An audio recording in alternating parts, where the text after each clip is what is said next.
नमस्कार, मन की आशामध्ये स्वागत आहे. आज बनवणार आहे सांडग्याची भाजी. हे रसाबरोबर खातात आमच्याकडे. तर सर्वात प्रथम आहे का सांडगे, आमच्या इकडे वड्या पण बोलतात याला, कुणी सांडगे बोलतं. तर थोडेसे भाजून घ्यायचे सांडगे. थोडंसं तेल टाकून छान असं, म्हणजे कच्चं असं लागत नाही जेवताना. तर थोडंसं भाजून घ्यायचे. शेपा छान अशा भाजून झाल्या का, शेपा अशा प्रकारे शेंगदाणे वगैरे भाजून घेतो तसं असं भाजून घ्यायच्या. शेपा सांडगे काढून घेतले असे छान भाजलेत. आता तेल टाकून त्याच्यामध्ये लसूण, जिरे आणि मोहरी फोडणीला टाकली. लसूण, जिरे, मोहरी टाकली फोडणीला. आणि आता कांदा टाकायचा. कांदा छान परतून घ्यायचा 1 मिनिटभर. हे छान असं कांदा परतून झालाय हे अशा प्रकारे कांदा परतून द्यायचा चांगला. तर त्याच्यात टाकायचं आपण, तुम्ही जो कोणता घरी मसाला वापरता ना तिखट, तो तुम्ही टाका. हळद, कुठलाही मसाला वापरा तुम्ही, काही हरकत नाही. आणि चवीपुरतं मीठ, धने पावडर असली तर टाका, नसली तर नका टाकू. आणि ते छान परतून झाल्यानंतर आता याच्यामध्ये या भाजलेल्या वड्या पण टाकायच्या. आणि आमच्याकडे तुरीची डाळ घेतात अशी स्वच्छ धुवून घ्यायची तुरीची डाळ, ती पण टाकायची.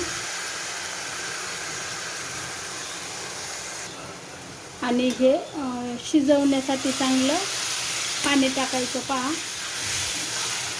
पाणी किती पण टाकू शकता, पण खूप सगळं नका टाकू.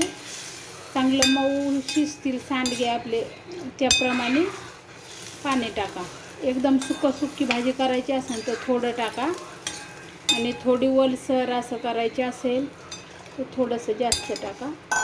कारण सांडगे असे चांगले मऊ शिजले पाहिजेत, पोट वगैरे पण नाही दुखत. आणि तुरीची डाळ आमच्याकडे टाकतात, आमच्या आई, आजी सगळे हे तुरीची डाळ टाकायच्या. थोडीशी कच्चीच डाळ, भिजत नाही घालायची, काही नाही. जबरदस्त टेस्ट लागते, एवढं चवदार. अशाप्रमाणे एकदा नक्की बनवून पहा. पूर्ण व्हिडिओ पहा प्लीज. हे याच्यामध्ये टाकायचं शेंगदाण्याचा कूट. नाही टाकला तरीसुद्धा चालतं, पाणी आटून द्यायचं. आणि तुमच्याकडे टाकत असतील तर टाका. शेंगदाणे भाजून केलेला थोडासाच टाकायचा कूट. आमची आई आहे ना, माझी मम्मी, हावरी कारळ बोलतात ना, तीळ आणि काळे तीळ आणि पांढरे तीळ, त्याचा असा कूट करून ठेवलेला आहे आम्ही. तो सुद्धा टाकायची, ती छान लागायची चवदार.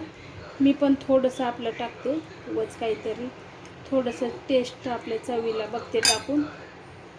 तर बघूया आता कशी होती आपली भाजी. एकदम जबरदस्त लागते अशा प्रकारे नक्की करून तुम्हाला जर भाकरीबरोबर, चपातीबरोबर बनवायची असेल ना खायला, तर असं पातळ रसा भाताबरोबर, तर तुम्ही असं जास्त पाणी टाकून शिजवून असं अशा प्रकारे एवढी घट्ट ठेवू शकता.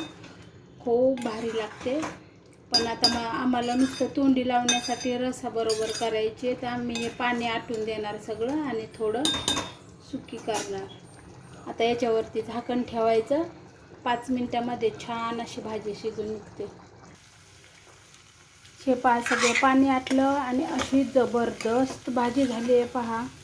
तुम्हाला दिसतच असेल कशी दिसते, कलर वगैरे एवढा छान. आणि आमची आजी वगैरे जुनी लोक शेंगदाण्याचा कूट वगैरे काहीच नव्हती टाकत. नुसतं कांदा, लसूण फोडणीला आणि हे सांडगे आणि तुरीची डाळ धुवून टाकायची थोडीशी, बस एवढंच. हळद, मीठ, तिखट. पण हे मी टाकलंय ना तिळाचा वगैरे कूट आणि थोडे शेंगदाण्याचा कूट, काय एकदम भारी लागते. प्लीज अशा प्रकारे एकदा बनवून मी बनवली त्याप्रमाणे. तर तुम्ही नेहमी तुमच्या घरात कोणाला आवडत नसेल ना, तरीसुद्धा एवढी आनंदाने खातील सारखी. तर कशी वाटली सांडग्याची भाजी? गावच्या पद्धतीने. धन्यवाद.